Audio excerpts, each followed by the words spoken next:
இலங்கை கடற்படையினரால் கைது செய்யப்பட்டுள்ள 7 தமிழக மீனவர்களை விரைந்து மீட்க வேண்டுமென அவர்களின் குடும்பத்தினர் கோரிக்கை விடுத்துள்ளனர்.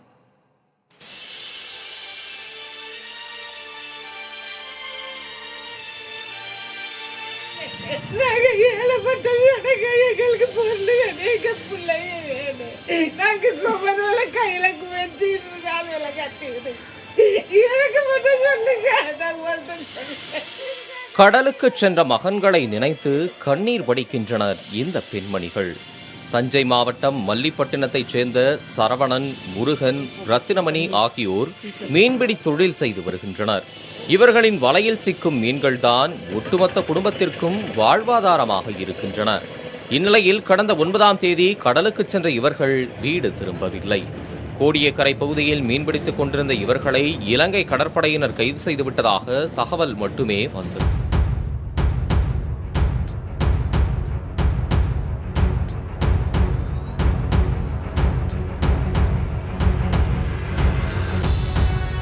நாகை மாவட்டத்தைச் சேர்ந்த உதயா, இலக்கியன், கனகராஜ், கலைதாசன் ஆகியோரும் கைது செய்யப்பட்டனர்.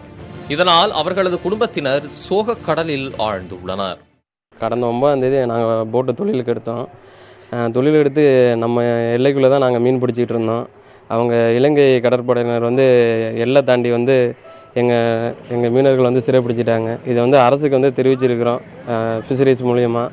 இதுக்கு எங்களுக்கு மத்திய அரசும் மாநில அரசும் எங்களுக்கு ஒரு உதவி செஞ்சு எங்களை மீட்டு எங்களோட படகுகளையும் எங்களோட உடைமைகளையும் மீட்டு தருமாறு ஒரு கோரிக்கையை நாங்கள் வைக்கிறோம்.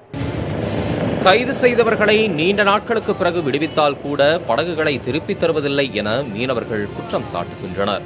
இதனால் தங்களின் தொழில் பாதிக்கப்பட்டு குடும்பத்தின் வாழ்வாதாரம் கேள்விக்குறியாவதாக தெரிவிக்கின்றனர்.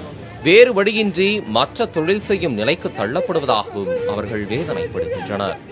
என் போட்டு மாட்டி இப்போ ஒரு வருஷம் ஆகுது. இந்த ஒரு வருஷத்தில் இங்கே உள்ள பஞ்சாயத்தார்கள் சங்க தலைவர் சேர்ந்து எப்படியோ ஆளுங்களை மட்டும் மீட்டு வந்தாங்க. மற்றபடி எங்கள் சொத்துக்கள், எங்கள் வாழ்வாதாரம் எல்லாமே அங்கேயும் அடங்கிருச்சு.